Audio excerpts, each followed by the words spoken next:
مسی سوگا کے central square میں لگنے والے حلال فوڈ فیسٹیول میں ہزاروں کی تعداد میں کینیڈا میں بسنے والے مسلمانوں نے شرکت کی، جبکہ سپلائرز کی جانب سے فوڈ فیسٹیول میں حلال مصنوعات کی وسیع رینج پیش کی گئی۔ گزشتہ کئی سالوں سے رمضان کی آمد سے ایک ہفتہ قبل حلال فوڈ فیسٹیول کا انعقاد کیا جاتا ہے، جس کا مقصد لوگوں میں حلال مصنوعات کی اہمیت اور فوائد کے بارے میں لوگوں کو آگاہی فراہم کرنا تھا۔ فوڈ فیسٹیول کے شرکا مقامی اور غیر ملکی فنکاروں کے صوفیانہ کلام سے محظوظ ہوئے تو دوسری جانب بچوں کی تفریح کے لیے بھی اقدامات کیے گئے۔ خریداری کا مرکز ہونے کے ساتھ سردیوں کے موسم میں اسکیٹنگ رنک میں بدل جانے والا مسی سوگا کا سینٹرل اسکوائر مختلف ثقافتی تہواروں کی میزبانی کے حوالے سے بھی خاصا مقبول ہے۔ اس موقع پر ذرائع ابلاغ عامہ کے نمائندوں سے گفتگو کرتے ہوئے فوڈ فیسٹیول میں شریک طالب علم محمد عمر چراقلا نے کہا، stalls for Ramadan preparation.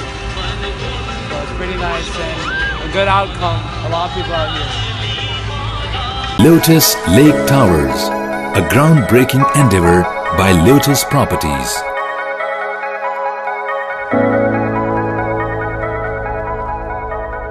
ملکی، بین الاقوامی، سماجی، سیاسی، تجارتی، ثقافتی، تفریحی، معلوماتی اور کھیلوں سے جڑی ہر چھوٹی بڑی خبر کا مرکز TNN TV۔